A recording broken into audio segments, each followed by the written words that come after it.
Guys, welcome to my YouTube channel. You're watching ETA. This is the channel whereby we bring you simplification of maths, physics, and chemistry.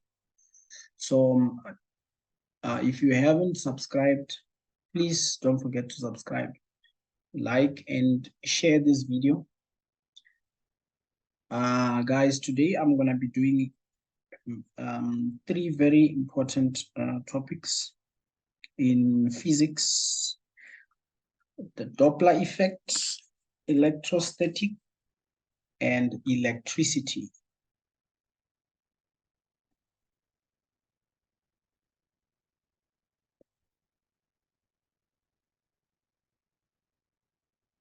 Static, electricity.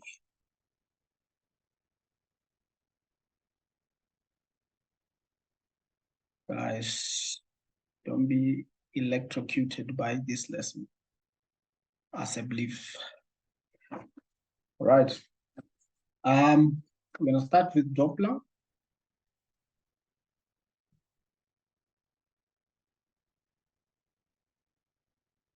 Now, when we talk about the Doppler effect, we're actually talking about the effects of wave movement as two objects are moving past one another, and when there's one object that is emitting sound. So there's there is a frequency that the listener, the frequency of sound that the listener gets depending on how the source of the sound is moving. So that's what Doppler effect is all about. Now, when it comes to waves, we have transverse waves,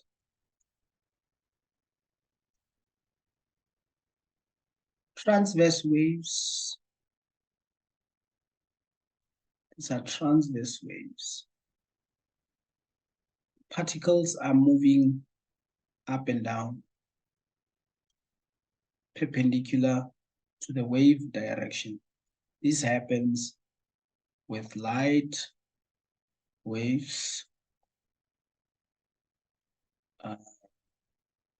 light waves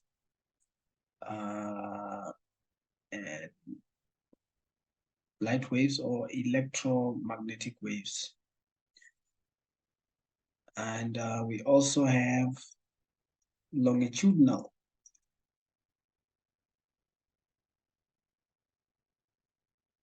So your particles are moving perpendicular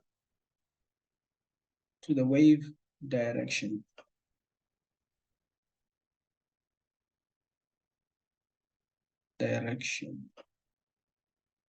Right, then we have longitudinal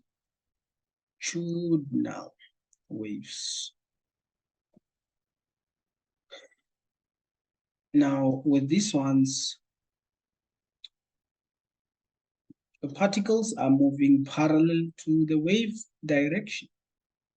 For instance, your sound waves.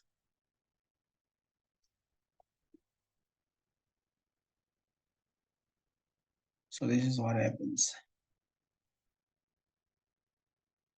This is the speaker. It emits sound, and that sound moves in this direction. And the particles also are moving in this direction. All right. Now,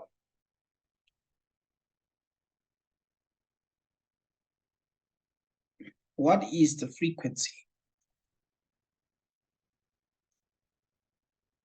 Frequency. It is the number of waves passing a point in 1 second.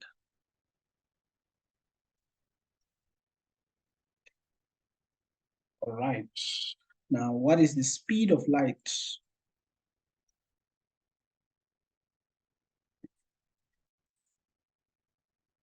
given by 3 times 10 to the power of 8.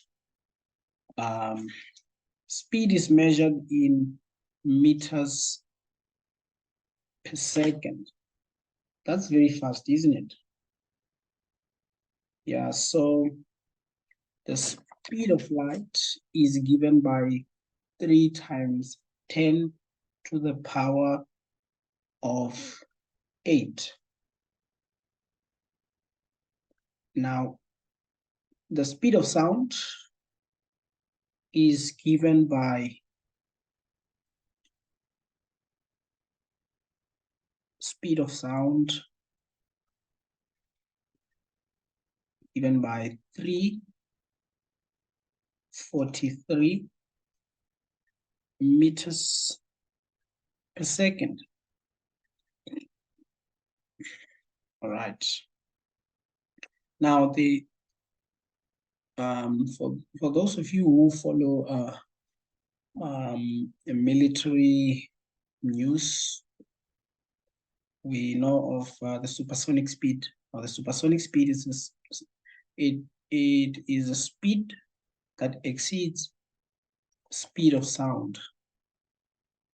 So normally in the military, they will send their private jet and ensure that they are moving at a speed which is greater than the speed of sound, so that those jets can bomb the enemy before they can hear the sound. So they go and bomb, and then the sound comes later, because the sound is actually slower than the speed of the jet. That's what we call supersonic speed. But I'm just passing by. It is not something I'm going to talk about. Now, there is there's the so-called spectrum, the spectrum lights, whereby you have your red, you have your orange, you have yellow, you have green, there is blue, indigo,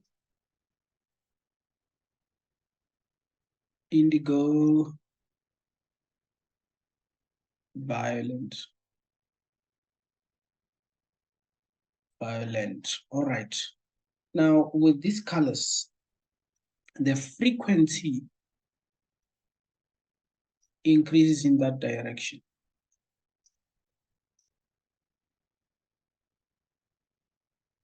So the bigger the frequency,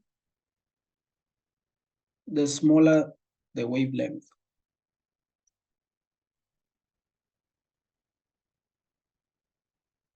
Right. Now, what happens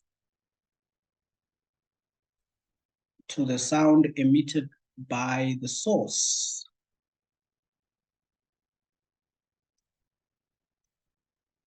What happens to the sound emitted by the source to the listener? Okay. The frequency of the listener is given by the frequency of the source times the speed of sound plus the speed of the listener over the speed of sound, plus or minus the speed of sound. Now, these plus and minuses, it all depends on the direction of movements. They all depend on the direction of movement. Let's say, for instance, if the listener is moving towards the source, it means now the sign here will be a plus, because the frequency will be increasing, of course. But if the source is moving away from the listener, then we also have a plus. We also have a plus because the frequency that the listener hears is decreasing. All right. I'm done with Doppler effect. I'm going to move now to electrostatics. Statics. Now, guys, I'm just summarizing all these topics. We're going to do examples at a later stage. Now, with electrostatics, what we know is that 1 coulomb of charge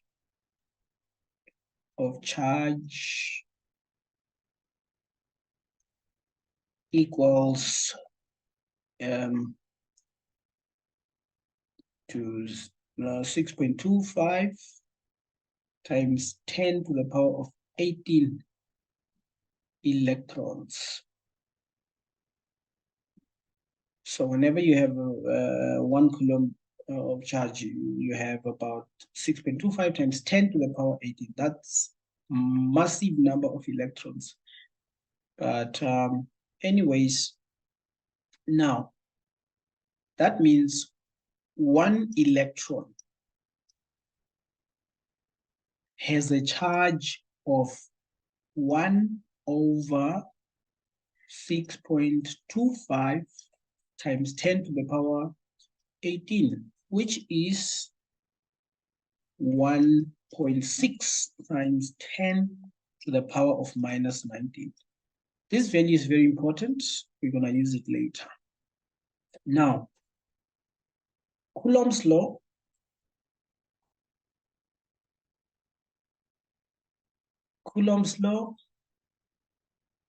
states that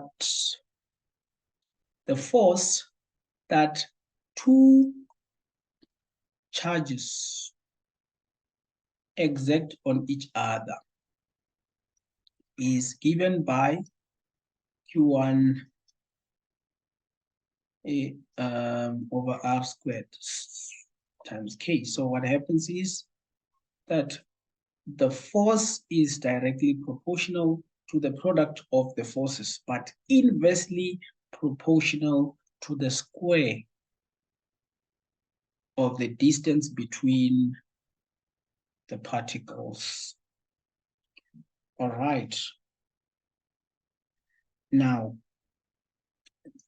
whenever you bring two charges together, there is potential difference, which results to electrons flowing from where there's more electrons going to a surface or to a point where there's less electrons.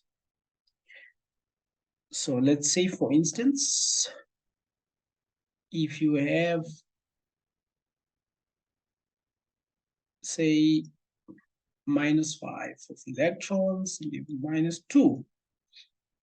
After these two objects with charge collide, so we have transfer of electrons. Afterwards, each object will have the same electrons. That's what happens. So each one will have -5 plus -2 over 2, which is given by -3.5 coulomb of charge each. So what happens if each one of them has a -3.5 coulomb? It means afterwards, after interacting, they will still repel each other. They will still repel each other. Right.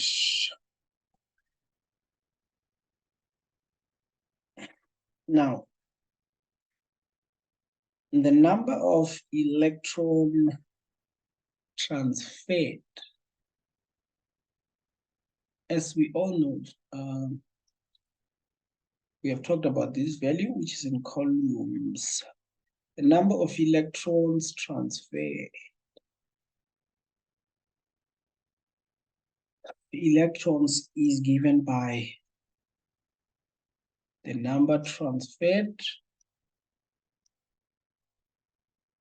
over that 1.6 times 10 to the power minus, let me check, minus 19. All right. All right. Moving right along. We're going to talk about electric fields between two charged objects. So what we're going to talk about is charge around a proton or a positively charged spheric object.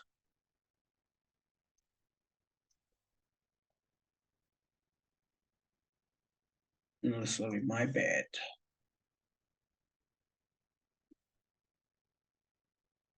So in electrostatics, what we know is that the direction of the field move from positive to negative. It sounds ironic, but it is a conversion that is used in Coulomb's law. So the direction of the field is from positive to negative, meaning it's outwards. Outwards, outwards, outwards, outwards. All right. Now with the negative sign, from positive to negative, going towards, sorry. Right. Now what happens when the two charges interact?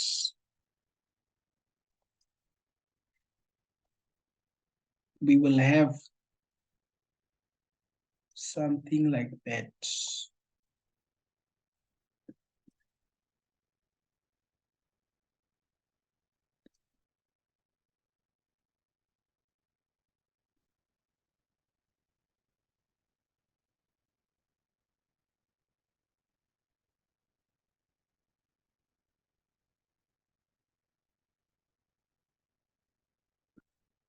All right.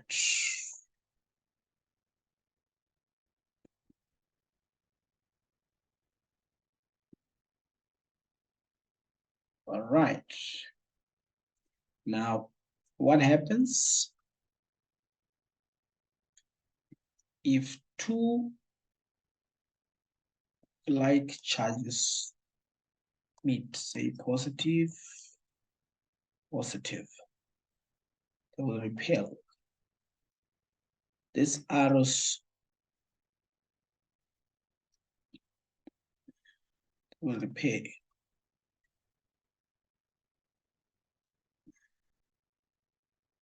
They will repel.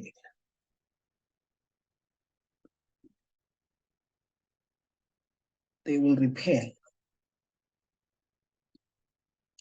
Now, what we know is that the field, the electric field,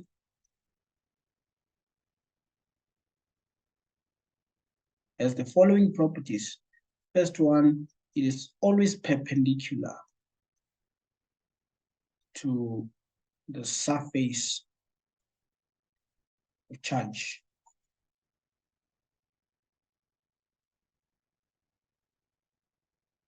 They never cross each other.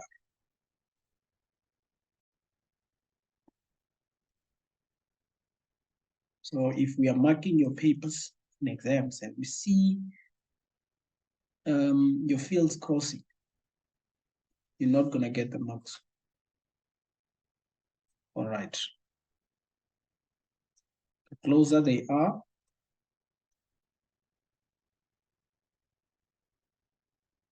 stronger the field.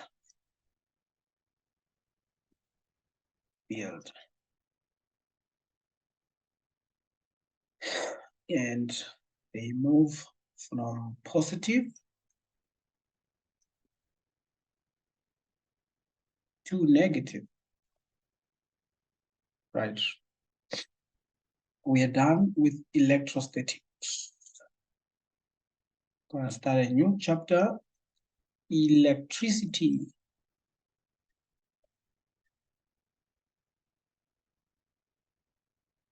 Electricity involves the movement of charges inside a conductor. And there's also electric fields involved because there are electrons and protons involved.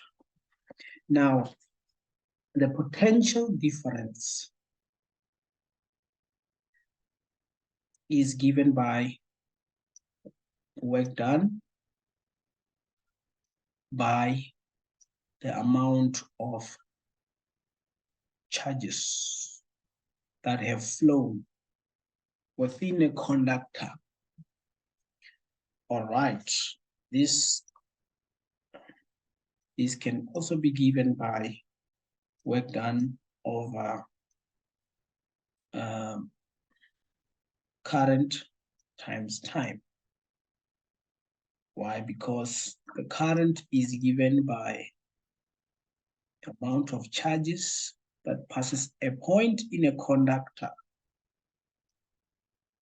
per time. That is current. If more charge passed through a point in a conductor, it means the current is very high. Now, that's when we're going to talk about electricity that can damage the human body. All right. Okay.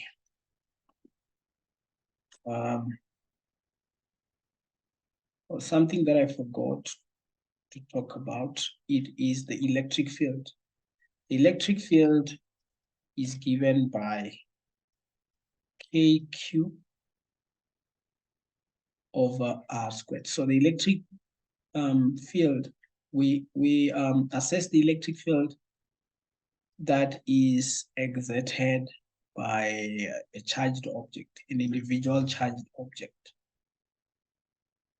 And the units are newtons per coulomb. Right. Sorry for that. Now, we're going to talk about current and resistance. Now, within a conductor, there's a resistance.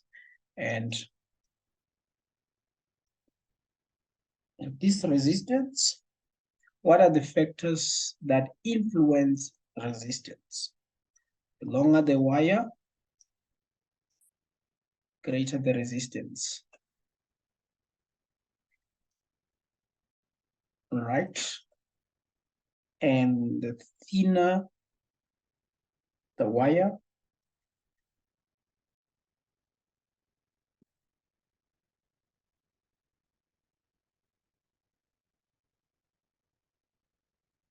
the greater the resistance. Now, resistance is like, what can I say? I think the best term is resistance is like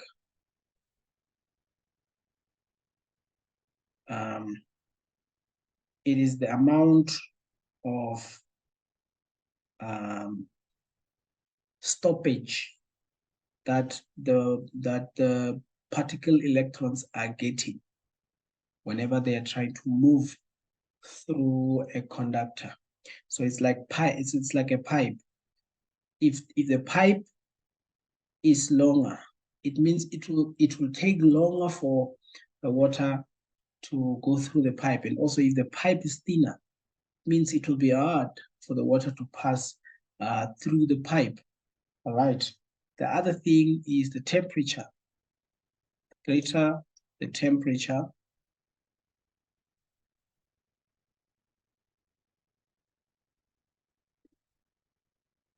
the greater the resistance.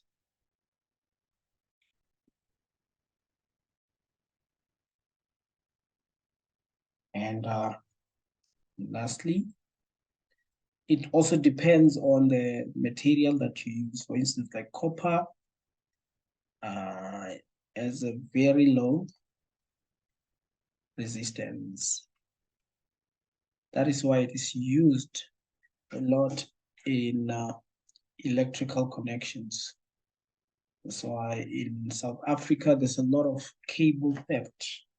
They are looking for some copper right there. All right. We have Ohm's law. Ohm's law. Now, Ohm's law states that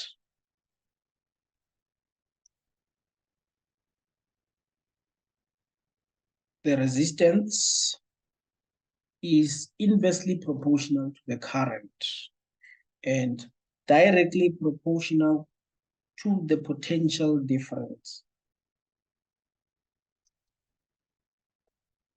That is Ohm's law.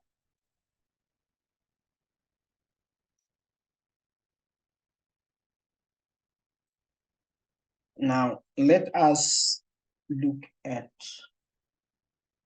analyzing resistors in series. Resistors in series. Resistors in series. Now, the potential difference is divided proportionally, of course. And we have the same current.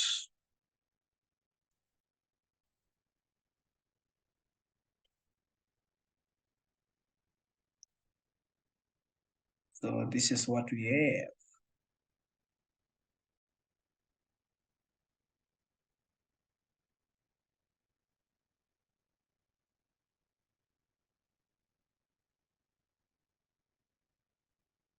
A.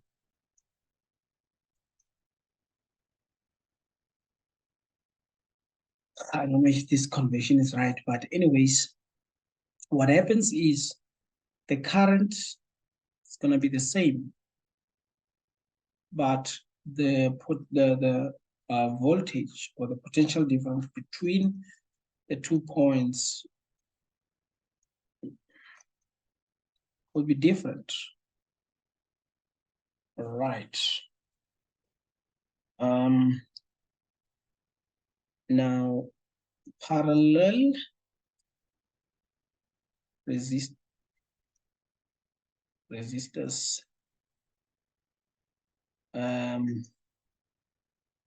current is divided proportionally, of course. However, with the same potential difference. Okay. This is what we're gonna have.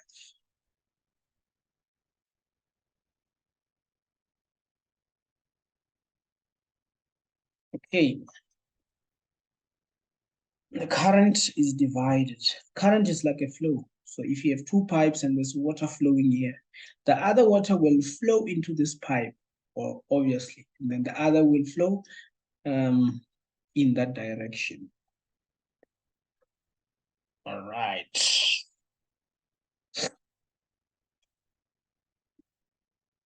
All right. Now, what happens to the resistance?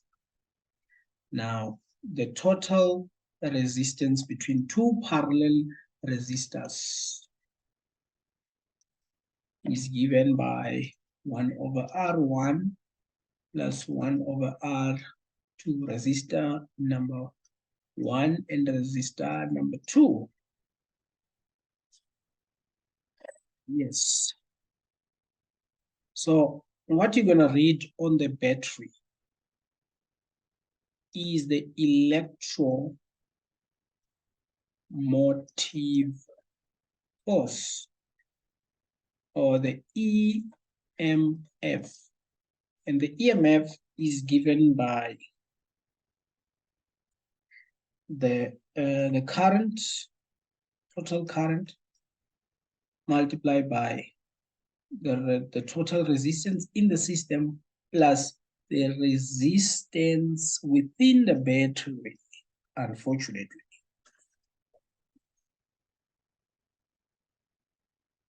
All right. Now we're gonna talk about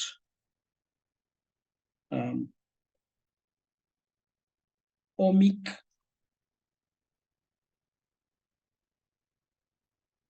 conductors and non-ohmic conductors.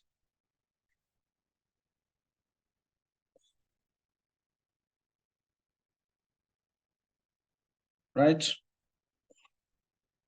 Now the ohmic conductors, they follow the Ohm's law. Sorry. So whenever potential difference increases, the current also increases. And that is the resistance. Now the non-ohmic conductor,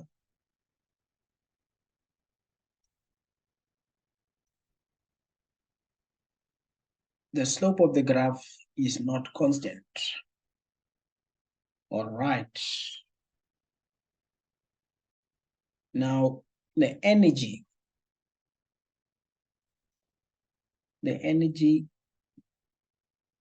sorry, the work done is given by velocity times charge, which is given by